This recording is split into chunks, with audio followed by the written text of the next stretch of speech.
오늘 본문은 사도 바울이 밀레도에서 항구에서의 작별 인사의 말씀의 전반부가 되겠습니다. 이제 진정으로 바울은 1차, 2차, 3차의 전도 여정을 마감하는 그러한 마지막 메시지로 밀레도에서 마지막으로 에베소에 있는 교회 지도자들을 그 밀레도로 불러서 그곳에서 이제 소아시아 지역을 떠나면서 이제는 예루살렘으로 바로 직행하는데 마지막으로 작별 인사를 하면서 본인의 선교 여정에 세웠던 교회들에게 보내는 마지막 메시지를 전하고 있습니다.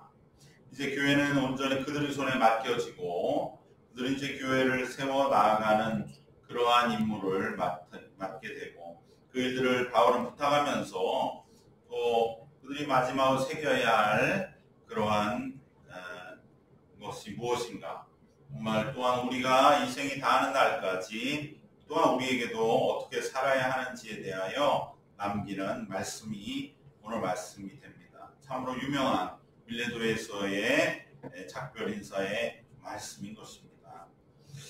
그 첫 번째 내용은 바로 18절에 있는 것처럼 바울은 먼저 복음과 하나님의 나라와 교회는 어떠한 특정한 가르침이나 지식이 아니라 우리의 삶과 생활로 세워지는 것임을 잊지 말라라고 말씀하고 있습니다.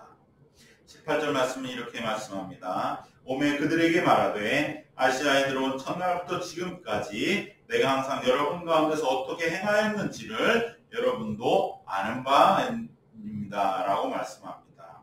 내가 항상 여러분 가운데 어떻게 행하였는지, 그것이 사실은 이제 에베소와 모든 그 교회에 남기고 싶은 마지막 메시지는 어떠한 특별한 말씀과 가르침이 아니고 내가 이곳에서 에베소에서 3년 동안 또 전체 선교 기간 동안 10여 년 동안 했던 나의 삶과 나의 생활 그 자체를 여러분 보았던 그것을 기억해 달라고 하시는 말씀입니다. 결국 교회가 세워지는 것은 어떠한 하나의 특정한 뭔가의 가르침이나 지식이나 어떠한 계기가 아니라 우리의 삶 그 자체, 바로 생활 그 모습 속에서 교회는 세워지는 것이다. 그것을 우리는 기억해야 할 줄로 믿습니다.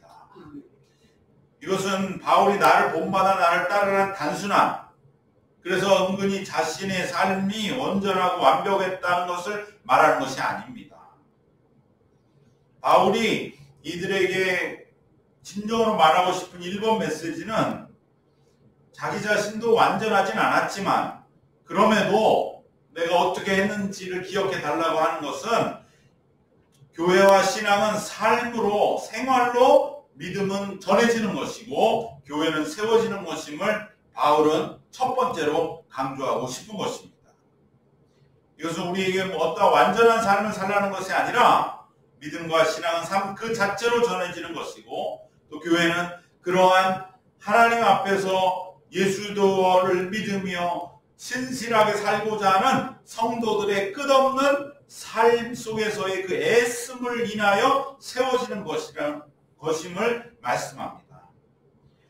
성도들은 늘 예수님 앞에 자신의 부족함을 회개하고 깨어있고자 애쓰는 그 모습 자체, 오직 성도들은 바로 그럴 때에 하나님의 인도하심을 구하고 따르고 순종하게 되는 것입니다. 이것이 교회의 본질이라는 것이죠. 바울은 자기 자신도 부족했지만 그것을 하나도 감추려 하지 않았고 그것을 있는 그대로 고백하고 전할 때에 오히려 예수 그리스도가 높아지시고 그리하여 예수를 전하게 되었고 그러한 전체의 삶 자체를 기억해달라. 그것은 부족한 삶 그 자체를 쓰시는 하나님의 섭리가 그렇게 해서 증거되기 때문이라고 말씀하는 것입니다. 우리 모두는 부족하지만 그러나 그러한 부족함 오히려 아는 것이, 그래서 하나님 앞에 진정으로 깨닫고 회개하고 다시 한번 더욱더 온전하게 하나님이 원하시는 대로 살고자 하는 그 삶의 애씀 자체를 기억해달라. 그것을 통해서 교회는 지켜지고 세워지고 영원 무궁히 주님과 동행할 것이라고 바울은 말씀하는 것이죠. 그래서 첫 번째 기억할 바로 덕목이 19절에 나오는 곧 모든 겸손이 되는 것입니다.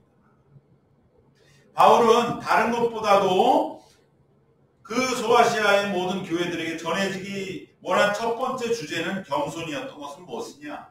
내가 어떻게 했는지 보았지 않습니까? 라는 것과 어떻게 보면 모순되는 것 같지만, 그래서 하나도 겸손하지 않은 것 같지만, 그것은 전혀 무지한, 정말로 바울의 마음을 전혀 알지 못하는 그러한 해석이고, 진정 바울이 원하는 내 어떻게 행한 바를 여러분이 보았지 않습니까? 라는 말은 부족한 나를 쓰신 하나님의 그 인도하심이 나를 통해 조금이라도 함께 여러분들과 나누어졌다면 그것은 곧 부족한 나를 쓰신 하나님의 인도하심을 따랐던 그러한 우리 모두의 부족함, 연약함 속에서도 하나님 우리를 이렇게 사용하셔서 이와 같은 놀라운 교회를 세우고 부흥하게 하신 바로 그 하나님은 우리로 하여금 다시 한번 겸손하게 하신 하나님이셨다.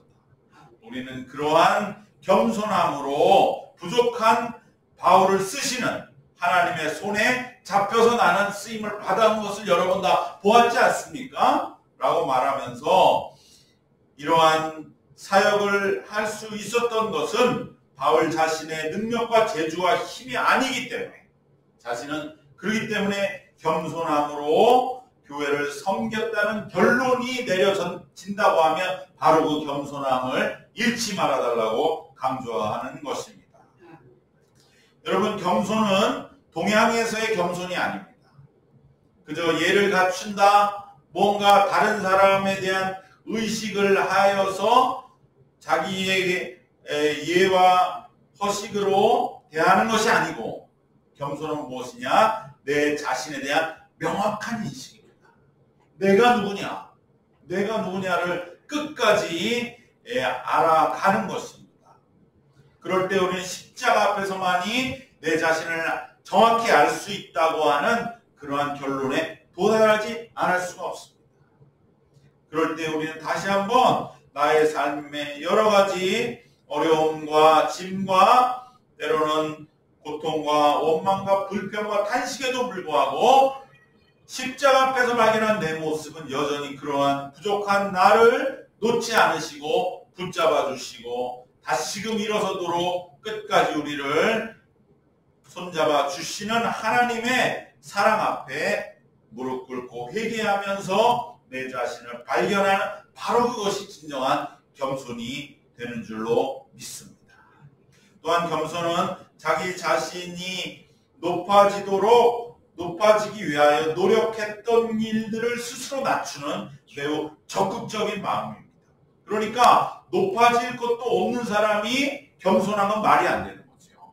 뭔가 하나님 그를 높여주셨고 세상적으로 뭔가 높아진다고 남들이 인정해 주는 것이 있다 할지라도 스스로 그걸 내려놓고 내 자신을 일부러 낮추는 아주 적극적인 마음인 거예요. 그걸 은근히 즐기거나 그것을 안 알아줘서 섭섭해하는 마음은 겸손의 겸자도 가까이 가지 못한 거예요. 그것을 일부러 내려놓는 그 적극적인 마음이 겸손이지 결코 소극적인 마음은 겸손이 아닌 것입니다.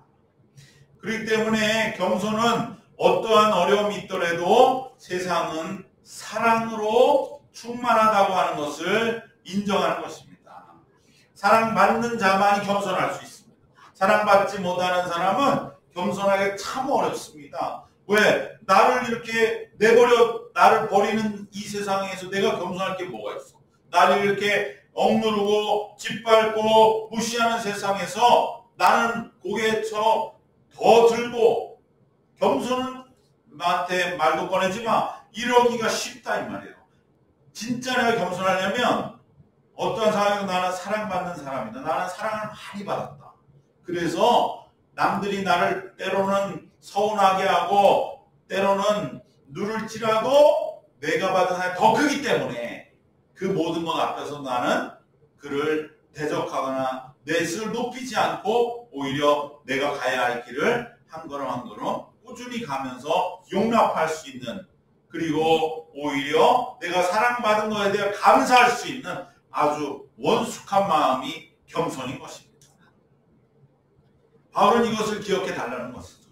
언제나 우리 에베소 교회를 비롯한 바울이 1차에 세웠던 모든 이 소아시아에 있는 교회들, 그 모든 교회들이 기억해야 할 것은 부족한 우리였지만 하나님 앞에 이만한 큰 사랑을 받았고 그 사랑 안에서 우리들이 더욱 온전하기 위해서 애쓰는 그 모습이 바로 교회다라고 하는 그 모습을 잃지 말라는 것입니다. 바울은 그 길을 갔던 것으로 진정 하나님 앞에 지금 고백하고 있는 것이죠.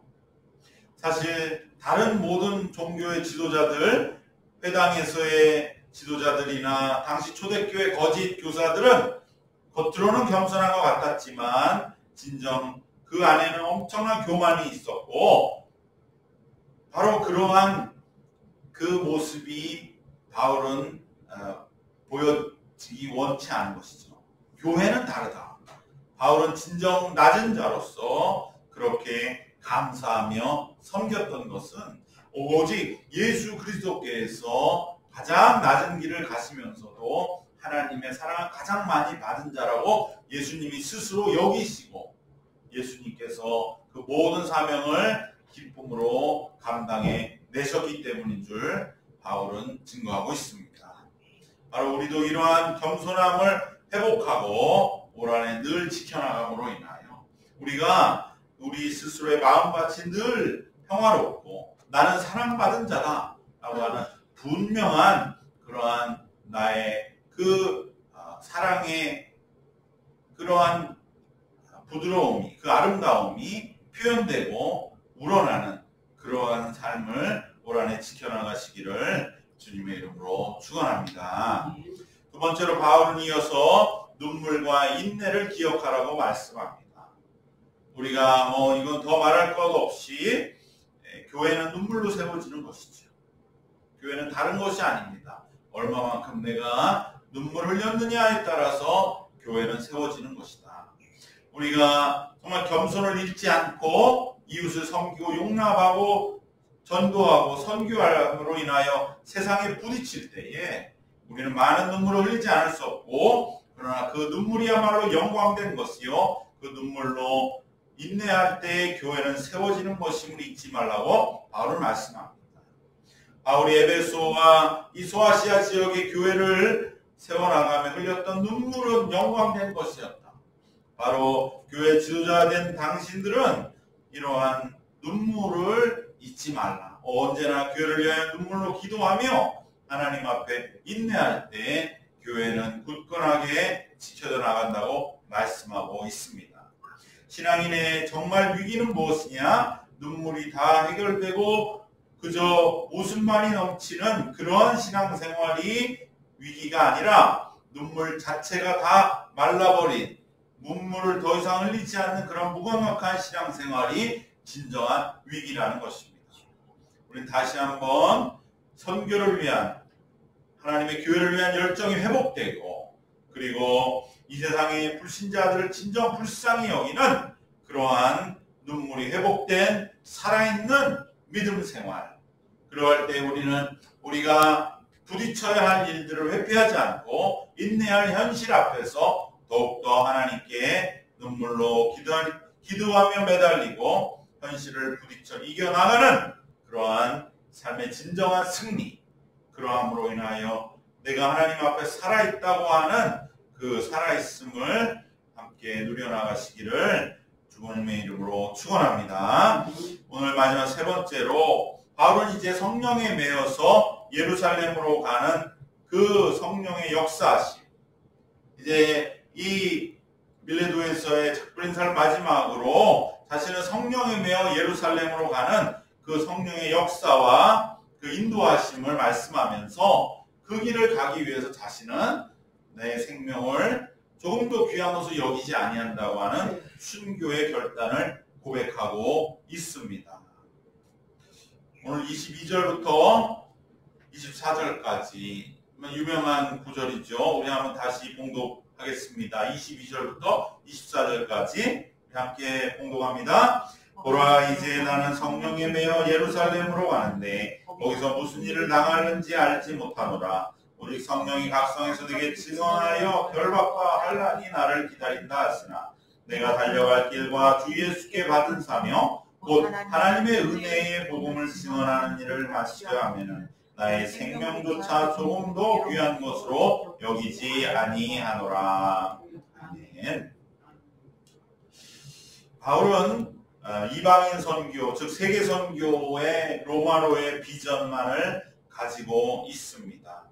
그 전에 그런데 바울은 바로 로마로 가는 것이 아니라 예루살렘에 들려 마무리해야 할 사명이 또 하나 있습니다. 그것은 바로 자신이 함께 섬겼던 이 이방의 교회들이 예루살렘 교회가 엄청난 지금 기근과 시련과 어려움에 있다는 소식을 듣고 예루살렘 교회에 대한 사랑과 감사와 친교와 도움의 표시로 많은 그러한 헌금을 모아서 지금 바울 편에 전달하기로 하였고 그 일을 완수하기 위하여 또 마지막으로 이제 예루살렘에서 이러한 이방 교회들의 사랑을 전함으로써 예루살렘 교회도 이방 교회를 더욱더 위하여 섬기고 기도하는 그러한 아름다운 일을 위하여 예루살렘을 들려서 이제 로마 이방 선교의 목적지로 가려는 그러한 비전만을 가지고 있는데 이것은 성령에 매인 것이다. 내가 인간적으로 결정한 게 아니고 내가 무슨 계획을 가지고 하는 게 아니라 오직 성령에 매여 예루살렘을 통하여 로마로 가는데 그런데 지금 정해진 것은 예루살렘까지만 정해졌다. 이것은 무엇을 말합니까? 바울이 예루살렘에 순교를 각오했다. 그 다음에 내가 어떻게 될지는 그 성령이 그 다음 길을 인도하실 것이라고 하는 그러한 바울의 믿음으로만 고백되고 길이 열릴 것이라는 것은 오직 믿음 위에만 있는 그러한 일이 되고 있는 것입니다. 구체적으로 이제 어떠한 선교가 더 이루어질지 바울은 전혀 알 수 없고 그럼에도 불구하고 자신이 받은 사명은 확실하고 그 사명을 이루기 위하여 성령이 나를 인도하시니까 예루살렘 이후의 길도 성령님이 나를 인도하실 것 아니냐.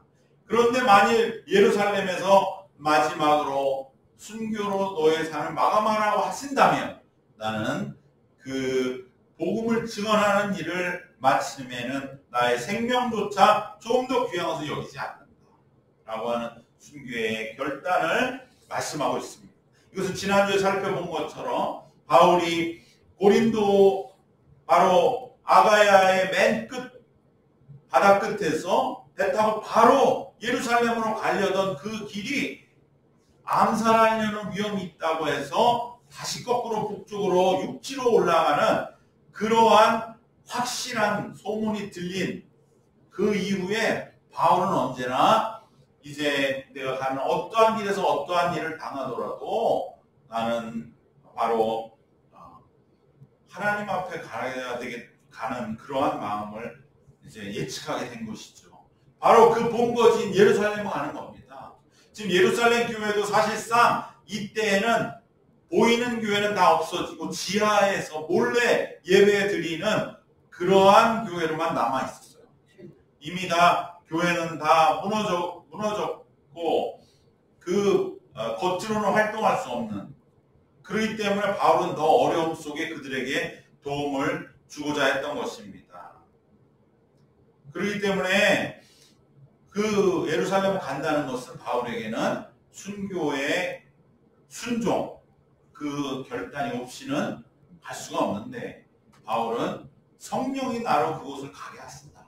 다른 모든 것은 생각하면 내가 가는 것은 호랑이의 입으로 들어가는 것과 같지만 그러나 성령이 나를 인도하심으로 반드시 성령이 나에게 복음을 전하는 사명을 어디까지 이끌어 가실지도 성령이 인도해 가실 것이다. 그 믿음으로 걸어가는 바로 성령으로 인도함 받는 성도의 길을 우리에게 보여주고 있습니다.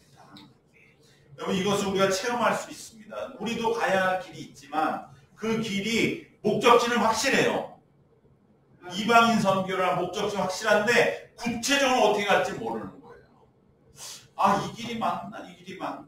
목적은 확실하면 그러니까 가야 됩니다. 그 길을 가야 되고 그 길을 가는 그 목적지는 확실한데 어떻게 가느냐? 그것은 우리가 성령이 확실하게 가르쳐주지 않았어요. 바울에게도 마찬가지로 가르쳐주지 않았어요. 다만 나는 예루살렘으로 가라는 목적지만 성령이 확실히 가르쳐줬고 그 다음에 또 어디로 갈지 그거는 전혀 지금으로서 알 수가 없다.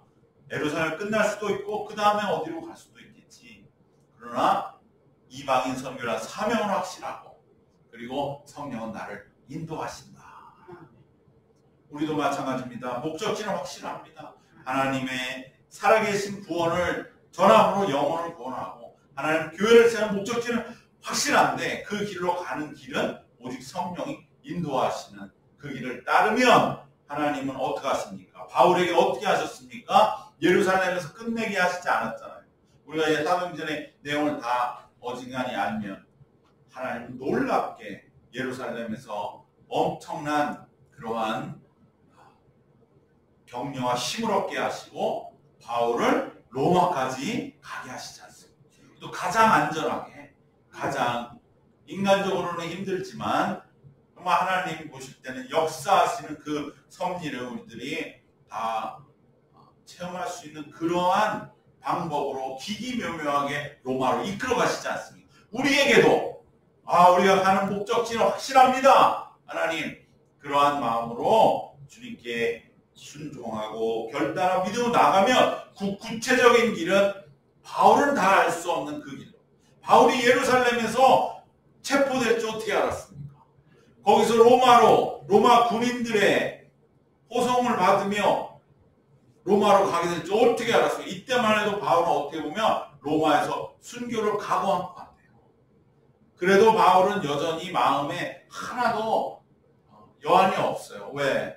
거긴 예수님이 십자가에 못 박히신 곳이고 또 자신이 스데반을 순교시킨 곳이고 자신이 그 예루살렘에서 죽는다면 그건 스데반의 피를 갚는 것이라는 생각을 했을 수도 있고 다른 곳이 아닌 예루살렘에 내가 순교하는 것이 얼마나 또 자랑스러운가 그러한 마음도 가졌을 수도 있지만 하나님 거기서 멈추지 않았고 하나님만의 계획을 가지고 계시고 그 바울을 예루살렘에서 구출하셔서 그것도 놀랍게 재판을 통해서 또 로마 군인들에 의해 체포되는 그런데 그것이 오히려 바울을 더 안전하게 지켜주는 길이 되어서 로마로 가게 되는 하나님의 사명을 확고히 순종하며 가는 자에게 하나님은 절대 중간에 멸망시키시거나 망가뜨리지 않으신다고 하는 그 역사가 아직은 여기에 모른 채로 담겨 있지만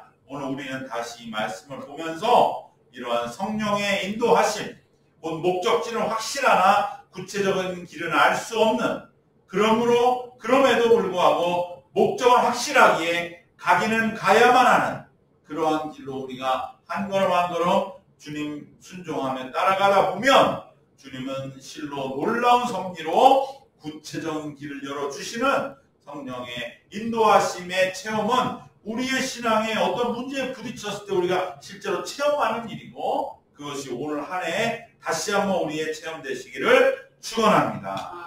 그러한 성령의 인도함 받기 우리가 해야 할 일은 무엇이냐? 오직 하나님 안에 주님 안에 머물러 있는 것입니다. 주님 안에 머물러 있기만 하면 반드시 성령께서 인도하십니다. 올 한 해 내가 어떻게 주님 안에 머물러 성령의 인도를 받을 것인가? 그 기도를 통하여 우리가 하나님 안에 머물러 성령의 인도함을 받으면 목적지는 확실해서 구체적인 길은 보이지 않아서 답답하다 할지라도 하나님 반드시 놀라운 그러한 역사심을 만나게 하시고 구체적인 길을 열어주시는 그러한 성령 인도의 체험이 있으시는 올 한 해가 되시기를 축원합니다. 오늘 말씀 세 가지 결론을 꼭 기억하시기를 바랍니다. 첫 번째, 우리가 인생에서 우리의 삶에 남길 것은 무엇입니까? 그것은 바로 신앙의 삶과 생활 그 자체라고 하는 것입니다. 우리는 어떤 내 말을 남기는 것이 아니고 내가 어떠한 뭔가 보이는 것을 남기는 것이 아니라 사도 바울이 밀레도에서 내가 여기 와서 어떻게 행하는지 여러분이 보았지 않습니까? 라고 말하는 것처럼 우리가 남길 것은 믿음의 삶과 생활 그 자체라고 하는 것을 기억하시기를 바랍니다.